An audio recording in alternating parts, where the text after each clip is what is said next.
ഉണക്ക കപ്പ നല്ല ക്രിസ്പിയായി വറക്കുന്ന എങ്ങനെയെന്ന് നോക്കാം. ഇത് കടയിൽ നിന്നും വാങ്ങിച്ചതാണ്. വാട്ടക്കപ്പ അല്ലെങ്കിൽ ഉണക്കക്കപ്പ എന്ന് പറയും.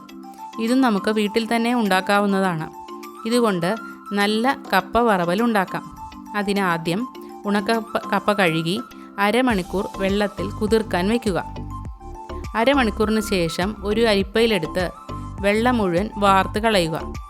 ഇനി ഒരു ചീനച്ചട്ടി എണ്ണ ഒഴിച്ച് ചൂടാക്കി കുതിർത്ത കപ്പ വറ്റൽ വറുത്തെടുക്കുക. ഇത് കുതിർക്കാതെ വറുത്താൽ ഇത്രയും ക്രിസ്പി ആവില്ല.